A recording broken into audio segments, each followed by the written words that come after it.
Assalamualaikum warahmatullahi wabarakatuh. Bismillah walhamdulillah. Wassalatu wassalamu ala rasulillah Sayyidina wa maulana Muhammad bin Abdullah wa ala alihi wa sahbihi wa man walah wa la hawla wa la quwata illa billah. Amma ba'd. Alhamdulillah, ditakdir oleh Allah subhanahu wa ta'ala bisa memasuki bulan Ramadan. Mudah-mudahan selalu diberi kesehatan oleh Allah subhanahu wa ta'ala untuk bisa melaksanakan ketaatan, meningkatkan ibadah kepada Allah subhanahu wa ta'ala. Mudah-mudahan puasa kita diterima oleh Allah subhanahu wa ta'ala, dan semua ibadah kita, salat kita, bacaan Quran kita, zikir kita, i'tikaf dan semuanya diterima oleh Allah subhanahu wa ta'ala dan dilipat gandakan pahalanya oleh Allah subhanahu wa ta'ala. Amin ya rabbal alamin. Hadirin hadirat rahimakumullah. Nabi SAW pernah bersabda menjelaskan tentang keutamaan bulan Ramadan. Beliau menyatakan Ramadan ila Ramadan wal jum'ah ilal jum'ah was salah ila salah mukaffiratun lima bainahunna idza ijtunibatil kaba'ir. Manusia ini tidak luput daripada dosa, dan setiap manusia itu membutuhkan ampunan dari Allah subhanahu wa ta'ala untuk dosa-dosa yang pernah dia lakukan.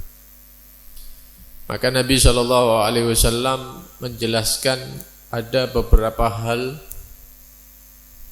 yang bisa menjadi penyebab dosa-dosa kita dihapus dan dilebur oleh Allah subhanahu wa ta'ala. Di antaranya yaitu hari Jumat yang kita masuki, kemudian kita melakukan salat Jumat, beribadah, kemudian bertemu dengan hari Jumat yang berikutnya, maka Jumat yang pertama dengan Jumat yang kedua ini menjadi pelebur dosa-dosa yang pernah kita lakukan. Berarti ini mingguan, ya, dilebur, dihapus mingguan.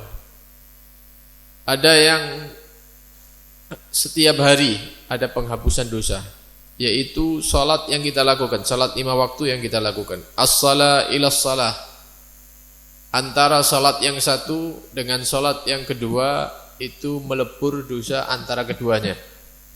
Yang kedua dan yang ketiga melebur dosa yang ada di antara, dan seterusnya. Setiap salat wajib yang kita lakukan, kemudian melakukan salat wajib yang berikutnya, ini menjadi penyebab dosa-dosa kita dihapus oleh Allah subhanahu wa ta'ala. Dan ini setiap hari.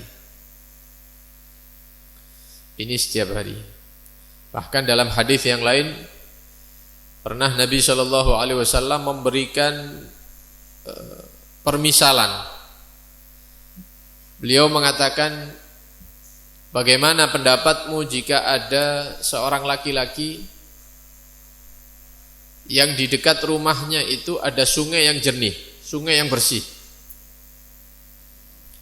Kemudian dia keluar dari rumahnya, masuk ke dalam sungai itu, kemudian membersihkan badannya, mandi. 1 kali mandi, pagi-pagi mandi dia. Kemudian setelah dia itu melakukan aktivitas, bekerja dan lain-lain, siang dia masuk ke dalam sungai itu lagi, mandi lagi, digosok badannya. Kemudian pulang, di sore hari dia mandi lagi. Menjelang maghrib, di waktu maghrib dia mandi lagi untuk ke-4 kalinya, digosok badannya, dibersihkan. Dan di malam hari dia mandi untuk ke-5 kalinya. Maka Nabi SAW bertanya, kira-kira orang yang mandi sehari 5 kali itu, kira-kira masih tersisa tidak kotoran yang nempel di badannya dia? Maka sahabat mengatakan, loh, kalau mandinya dengan air yang jernih, kemudian badannya digosok, dilakukan sehari 5 kali, insya Allah orangnya bersih. Sing sedino mandi 2 kali aja bersih ya, 2 kali 3 kali, pagi sore. Ini bukan 2 kali tapi 5 kali sehari dan dilakukan setiap hari. Ya, insya Allah walaupun orangnya tidak putih biasa, tapi insya Allah bersih kalau mandinya seperti itu. Maka Nabi SAW mengatakan begitulah keadaan orang yang beriman yang melakukan sholat 5 waktu setiap hari. Sholat subuh seperti mandi, ya sekali, bersih daripada dosanya. Setelah subuh mungkin dia melakukan dosa ya yang dia tidak sengaja, misalnya dia menahan diri, tidak mampu dan seterusnya. Ketemu sholat zuhur, diampuni lagi dosanya. Berdosa lagi, ketemu sholat asar, diampuni lagi. Terus seperti itu, diampuni setiap harinya 5 kali. Yang diharapkan orang yang melakukan sholat 5 waktu setiap harinya tidak tersisa dosa kecuali diampuni oleh Allah Subhanahu wa ta'ala. Jadi memang disediakan perkara-perkara ibadah-ibadah yang kita lakukan dan itu rutin, insya Allah menjadi penyebab dosa-dosa kita diampuni oleh Allah Subhanahu wa ta'ala. Jadi ada ampunan harian, ada ampunan mingguan, ada ampunan tahunan. Ramadan ila Ramadan. Kalau kita tahun kemarin masuk bulan Ramadan dan tahun ini alhamdulillah ditakdir ketemu dengan bulan Ramadan lagi, mudah-mudahan dosa kita selama 1 tahun dari Ramadan kemarin sampai Ramadan sekarang ini semuanya dihapus oleh Allah Subhanahu wa ta'ala. Dengan harapan keluar dari bulan Ramadan seperti bayi yang baru dilahirkan oleh ibunya, tidak ada dosanya, bersih. Tapi di akhir hadis ini Nabi SAW menyatakan idzajtunibatil kabair, dengan syarat orang yang mau dimaafkan dosanya ini dia menjauhi dosa-dosa besar. Menjauhi dosa-dosa besar. Kalau baju kena kotoran, ya mungkin kena keringat, dipakai sehari 2 hari dan yang lain-lain. Ini namanya noda yang ringan. Digosok sekali 2 kali hilang, gampang bersihkannya. Tapi kalau kena misalnya cat atau kena oli, ya kena olinya sepeda motor atau kendaraan yang lain, atau kena sesuatu yang sulit untuk dihilangkan, ya kuahnya gulai misalnya, atau semisalnya, ini digosok sekali biasanya masih ada sisanya, ada bekasnya, butuh ramuan khusus untuk membersihkan baju ini dari kotoran yang seperti itu. Dosa itu juga seperti itu, ada dosa kecil, ada dosa besar. Kalau dosa-dosa kecil ini dihapus dengan kita melakukan sholat 5 waktu. Kita ketemu dengan sholat Jumat, kita ketemu dengan bulan Ramadan. Tapi kalau dosa-dosa besar ini harus ada ramuan khusus, harus tobat secara khusus. Dia harus nyesel, dia harus langsung menjauhkan diri daripada maksiat yang dia lakukan. Kemudian dia harus berjanji untuk tidak kembali melakukan dosa tersebut, ya menyesal setiap saatnya kepada Allah Subhanahu wa ta'ala, maka dosa besar akan diampuni oleh Allah Subhanahu wa ta'ala. Tidak bisa dihapus dengan sholat, karena ini ya butuh penanganan khusus. Karena itu kita mohon mudah-mudahan dosa-dosa kita berkat bulan Ramadan ini diampuni oleh Allah Subhanahu wa ta'ala. Amin Allahumma amin, Allahumma amin. Dalam hadis yang lain Nabi SAW bersabda, huwa syahrus sabri was sabru zawabuhul jannah. Bulan Ramadan kata Nabi SAW adalah bulan kesabaran. Wasabru thawabuhul jannah, dan barang siapa yang bersabar maka balasannya adalah surga Allah Subhanahu wa ta'ala. Ya kalau begitu saya mau sabar bulan Ramadan saja. Setelah Ramadan balik mana? Ya sabar ini di setiap saat kita diajarkan oleh Nabi Shallallahu Alaihi, karena itu adalah akhlak perangai para anbiya, para nabi-nabi Allah. Kita dianjurkan untuk bersabar. Sabar apa? Sabar jadi orang baik. Jadi orang baik ini butuh sabar. Kenapa? Rintangannya banyak. Mau melakukan sholat berjamaah, mau tarawih, mau baca Quran, mau iktikaf, mau zikir, mau baca Quran, ibadah-ibadah yang lain, apapun itu pasti ada rintangannya. Ono ae. Tapi tarawih dijak ambek bojone blonjo misalnya. Mas, klambi ini anak-anak durung ketuku misalnya, ya, ayo mampir nang Sandangayu misalnya. Atau nang toko ini misalnya. Lho ono ae rintangannya. Karena menjalankan ketaatan itu butuh kesabaran. Dan ketika kita sudah menjalankan sekali, dua kali, sehari, 2 hari, itu juga butuh kesabaran untuk bisa konsisten. Tetap dadi wong apik itu butuh sabar. Kadang setan hawa nafsunya kepingin belokkan dia. Ayo dadi wong elek maneh, mosok kenceng terus. Ndak kesel dah nang masjid terus, pengajian terus. Ayo sekali-sekali nang kafe misalnya. Nyanyi-nyanyi, orkes. Nah ini butuh sabar. Jadi orang baik itu butuh sabar. Karena setan itu tidak pernah tidur. Hawa nafsu itu diperangi sampai mati. Karena nafsu itu selalu mengajak kepada keburukan. Sabar di dalam menjauhi maksiat. Sabar. Nah ini kita yang ada ini. Kalau mau zina saat ini bisa. Cuman karena kita takut sama Allah. Takut dapat dosa, takut dapat siksa. Kalau kita mau keluar ke warung, misalnya ngambil makan, minum, tidak puasa bisa. Tapi kita tahu itu haram. Kalau kita misalnya mau mabuk bisa. Kalau kita mau menjadi pengkonsumsi narkoba bisa, banyak kenalan-kenalan kita. Tinggal kumpul aja sama mereka. Tapi kita takut sama Allah. Dan ini butuh sabar. Sabar di dalam menjauhi larangan Allah, menjauhi maksiat.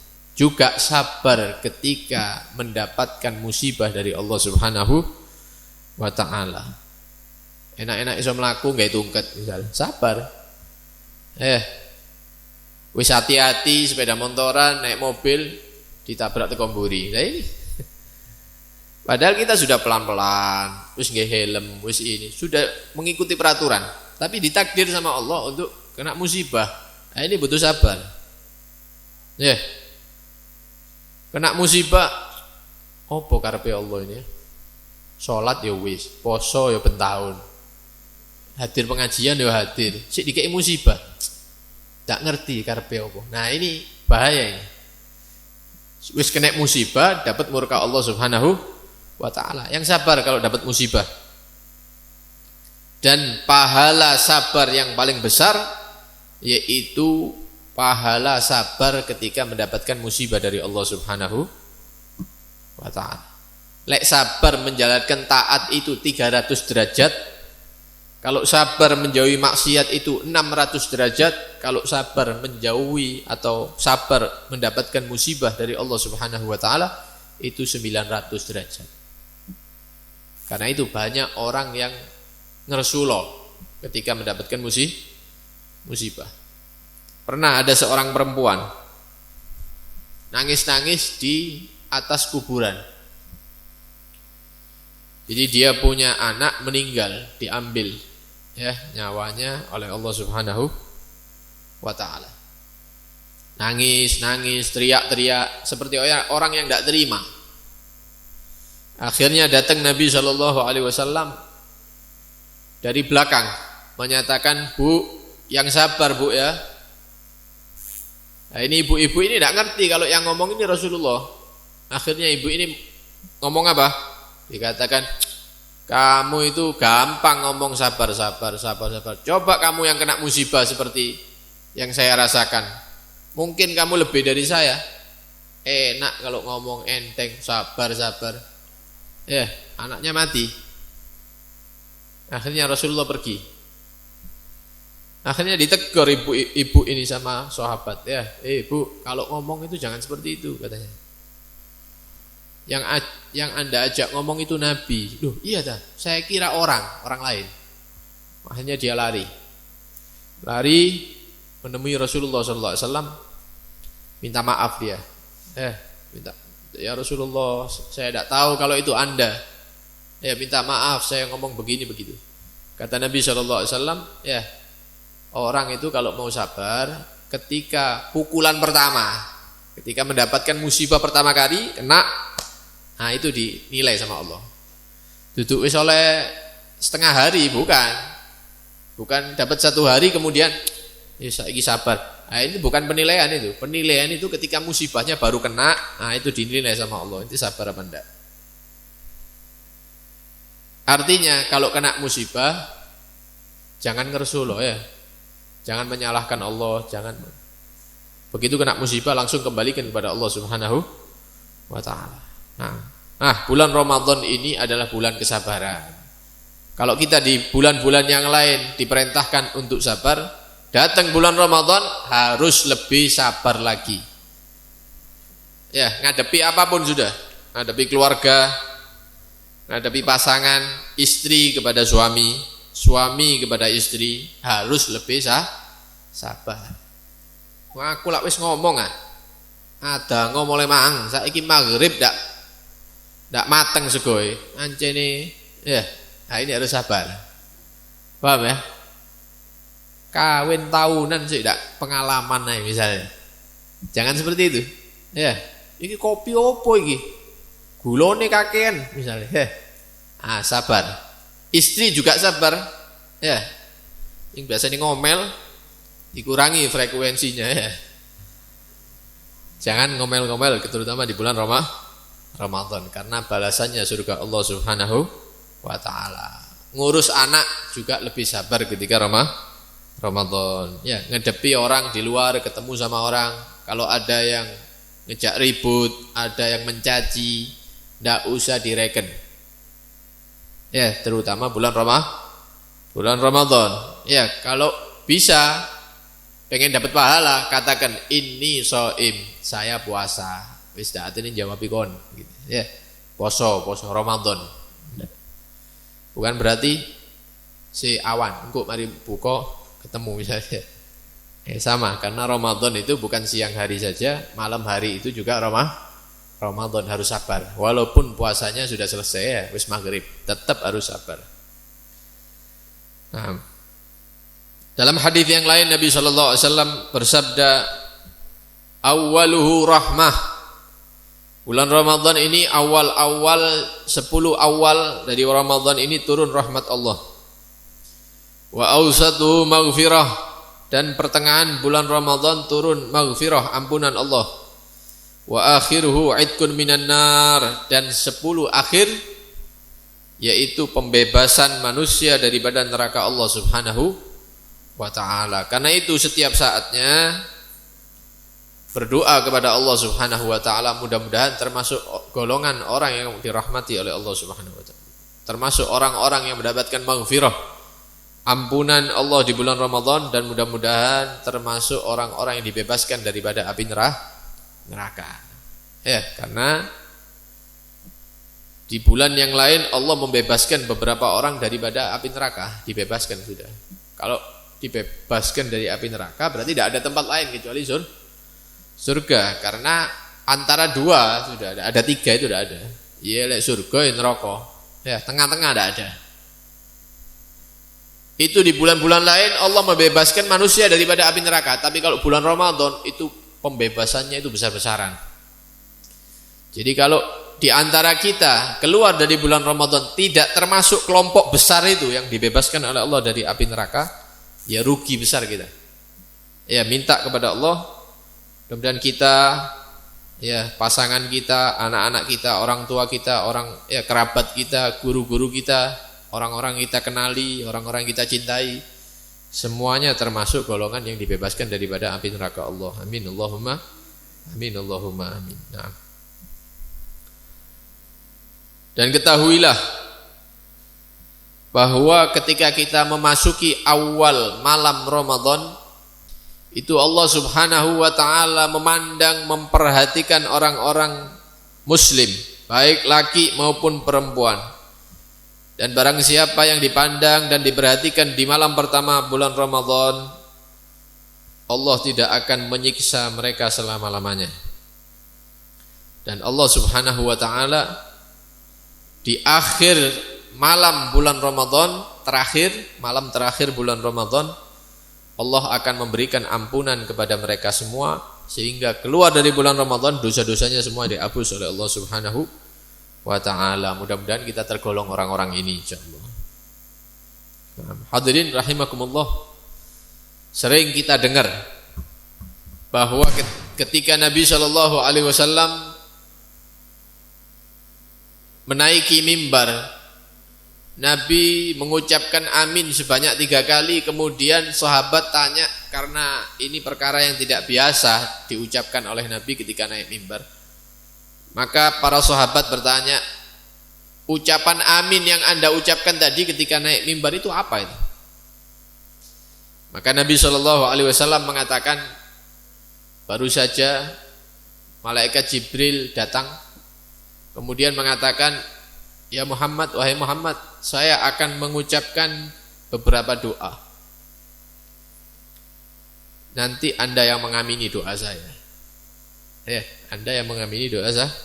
Di antara doa malaikat Jibril yang dipanjatkan yaitu man adraka Ramadan, barang siapa yang dipertemukan dengan bulan Ramadan, falam yughfarlah, tapi tidak berhasil mendapatkan ampunan Allah Subhanahu wa taala di bulan Ramadan, ab'adahullah, mudah-mudahan dia semakin jauh dari Allah Subhanahu wa taala. Maka Nabi Muhammad mengamini doa malaikat Jibril. Nabi mengatakan amin, mudah-mudahan diterima doanya malaikat Jibril. Yang mengamini Nabi Muhammad, barang siapa yang ditakdir panjang umur, sehat walafiat, mendapati bulan Ramadan tapi tidak berhasil mendapatkan ampunan Allah, mudah-mudahan orang itu semakin jauh daripada Allah Subhanahu wa taala.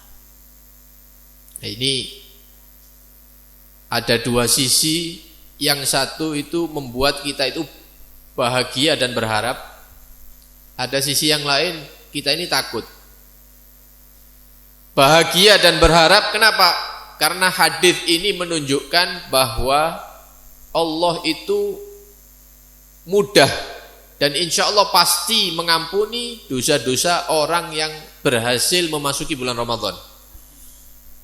Ini kabar gembira bagi kita. Tapi di sisi yang lain kita ini takut. Takut apa? Takut termasuk orang-orang yang didoakan sama malaikat Jibril. Orang yang tidak berhasil mendapatkan maghfirah didoakan semakin jauh daripada Allah Subhanahu, jauh daripada rahmat Allah. Kenapa? Karena bulan Ramadan datang dia masih bermaksiat kepada Allah Subhanahu wa taala. Bulan Ramadan datang dia masih memandang perkara-perkara yang diharamkan oleh Allah Subhanahu wa taala. Ya. Iki HP-mu hati-hati. HP-nya semua ya, masih yang cilik-cilik itu HP saiki. Ini hati-hati. Ini bisa menjadi penyebab kita menjadi hamba yang dijauhkan dari Allah Subhanahu wa taala, mendapatkan doanya malaikat Jibril nanti kalau tidak berhati-hati dengan HP-nya masing-masing yang ada di saku itu. Kalau bulan Ramadan masih memandang perkara-perkara yang haram di HP-nya, maka dijauhkan dari rahmat Allah Subhanahu wa taala, wal iyadzu billah min dzalik, dan dosa-dosa yang lain. Karena itu tobat sama Allah Subhanahu wa taala, minta ampun sama Allah Subhanahu wa taala, berharap mudah-mudahan termasuk orang-orang yang diampuni dosanya di bulan Ramadan. Amin Allahumma amin Allahumma amin. Ulama mengomentari hadis ini. Nabi mengamini doa malaikat Jibril, mengatakan kenapa si malaikat Jibril kok tego dungo seperti itu, seakan-akan malaikat Jibril itu tidak senang sama kita. Bukan tidak senang, menyayangkan kok ada orang itu ditakdir memasuki bulan suci, bulan mulia, kok masih berani maksiat kepada Allah Subhanahu. Sik kurang tak maksiatnya 11 bulan itu. mulai Syawal sampai Sya'ban, maksiat tak mandek-mandek. Bulan Ramadan datang sik ditutup-tutup begitu. Menyayangkan. Kenapa kok tidak berhenti? Kenapa kok tidak mengagungkan dan memuliakan bulan Ramadan? Ini semua dilantunkan doa ini oleh malaikat Jibril karena di bulan Ramadan kata para ulama sebab-sebab diampuninya dosa itu sangat mudah, sangat gampang untuk didapatkan. Maghfirah itu ampunan dosa, gampang. Ya, antum melakukan apapun, jangankan melakukan, mengangkat tangan minta sama Allah di bulan Ramadan diijabah, terutama di malam hari sebelum subuh, juga ketika buka puasa. Karena setiap orang yang buka puasa itu ada doa yang diijabah oleh Allah Subhanahu wa taala. Antum minta maghfirah, ampunan dari Allah, minta tobatnya diterima dan diberikan oleh Allah Subhanahu wa taala. Juga di waktu sahar itu sebelum subuh, mendekati subuh. Jok mari sahur turu maneh. Ya, itu waktu diijabahnya doa. Minta sama Allah. Mudah-mudahan sehat walafiat, yang punya penyakit mudah-mudahan diangkat sama Allah. Keluarganya yang sakit diangkat penyakitnya. Ya, orang tuanya yang sakit diberi kesembuhan, panjang umur, begitu. Minta sama Allah. Yang punya penyakit hati, yang masih cinta dengan maksiat, minta dicabut itu cinta maksiatnya. Jadi orang yang istiqomah. Yang masih malas berat untuk ibadah, minta sama Allah. Ya, sebagaimana Allah memberikan semangat kepada orang-orang soleh untuk beribadah, berikan ya semangat itu kepada saya misalnya, dikasih sama Allah. Jadi hal-hal yang menyebabkan dosa-dosa kita diampuni di bulan Ramadan itu sangat gampang dan sangat mudah, dan pasti diberikan oleh Allah Subhanahu wa taala maghfirah, ampunannya kepada kita semuanya. Karena itu kalau masih ada orang yang tidak berhasil mendapatkan maghfirah dari Allah di bulan mulia ini kebangetan berarti orang yang seperti ini. Ya, sudah melampaui batas. Karena itu kita mohon kepada Allah Subhanahu wa taala al-afiyah.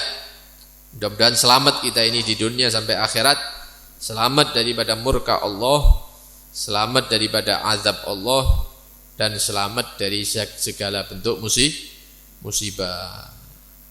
Yang terakhir datang penjelasan-penjelasan baik dari hadis Nabi, dari kalam para sahabat, para ulama, bahwa kalau Ramadan itu datang, pintu-pintu langit itu dan pintu surga semuanya dibuka oleh Allah Subhanahu wa taala. Ya. Jadi angine kuwi iso dirasakno surgane ya. Baunya surga ini sudah kita hirup sekarang di bulan Ramadan ini. Pintu-pintu neraka ditutup oleh Allah Subhanahu wa taala. Tapi yang membuat kita heran, pintu neraka ditutup, si ono ae sing gedor-gedor maksa mlebu. Ramadan ini pintu neraka sudah ditutup sama Allah. Loh, kok banyak orang masih kepingin masuk itu loh, menek-menek. Nyari celah ya apa caranya mlebu neraka. Padahal pintu surganya dibuka, ndak usah ndak usah kunci, ndak usah gembok. Tinggal sampean takbir, sholat sunnah, tinggal sampean ngelihat Al-Quran, tinggal hadir majelis ilmu, ya, tinggal iktikaf, tinggal tadarus, tinggal menggerakkan lisan untuk zikir, kita sampai ke surga Allah Subhanahu wa taala. Nah, seharusnya kan seperti itu. Ini ndak. Sholat tarawihnya ditinggal, bacaan Qur'annya ditinggal, sholat berjamaahnya ditinggal, ibadah-ibadah ditinggal, maksiatnya dilanjutkan. Seakan-akan pintu neraka yang sudah ditutup mau dia paksa untuk dibuka.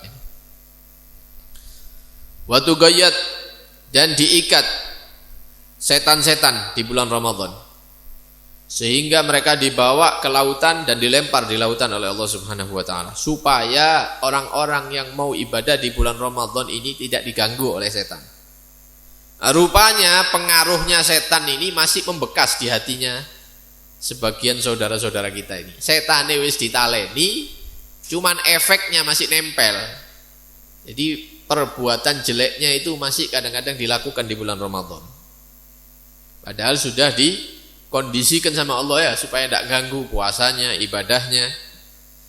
Dan ketika di bulan Ramadan, setiap malam bulan Ramadan, malaikat mengumandangkan, ya baghiyal khair aqbil, orang-orang yang ada niatan berbuat kebaikan, beramal soleh, ayo cepetan, ini saatnya, ini Ramadan ini. Kenapa? Balasannya dilipat gandakan oleh Allah Subhanahu wa taala. Ayo singkapi sholat, yang mau memperbanyak sholat, sekarang ini waktunya bulan Ramadan, jangan ditunda. Yang mau sedekah, ayo ya, jangan sampai ditunda, ini saatnya bulan Ramadan memperbanyak sedekah. Yang mau memperbanyak baca Al-Quran, ayo saatnya ini bulan Ramadan, jangan ditunda-tunda lagi. Yang mau zikir, yang mau tadarus, yang mau iktikaf, ayo sekarang. Yang mau bakti sama orang tuanya, ayo ditingkatkan di bulan Ramadan. Yang mau berbuat amal-amal baik, cepetan, sekarang ini bulannya, saatnya. Wa ya baghiyasyar, orang-orang yang ada niatan bermaksiat, orang-orang yang ada niatan berbuat buruk, melanggar agama, aksir, ya, berhenti, direm, jangan sampai melakukan maksiat, pelanggaran di bulan mulia, karena balasannya, siksanya akan dilipat gandakan pula oleh Allah Subhanahu wa taala. Kita mohon kepada Allah Subhanahu wa taala, mudah-mudahan apa yang disiapkan oleh Allah Subhanahu wa taala di bulan Ramadan, daripada rahmat, daripada maghfirah, ampunan, daripada pembebasan api neraka, mudah-mudahan itu semuanya diberikan kepada kita semua. Amin ya rabbal alamin. Dan mudah-mudahan kita diberikan semangat oleh Allah Subhanahu wa taala, diberikan bantuan untuk bisa meningkatkan amal soleh, bisa meningkatkan sholat sunnah, bisa meningkatkan bacaan Al-Quran, bisa meningkatkan ibadah-ibadah yang lainnya di bulan Ramadan. Dan mudah-mudahan jika nafsu kita, hawa nafsu kita mengajak kita untuk bermaksiat kepada Allah Subhanahu wa taala di bulan Ramadan, mudah-mudahan Allah memberikan kesadaran, mudah-mudahan Allah memberikan kekuatan untuk kita bisa menahan hawa nafsu kita tidak bermaksiat di bulan Ramadan. Amin ya rabbal alamin. Sallallahu alaihi wasallam Muhammad wa alihi washabbihi wasallam. Alhamdulillahi rabbil alamin. Assalamualaikum warahmatullahi wabarakatuh.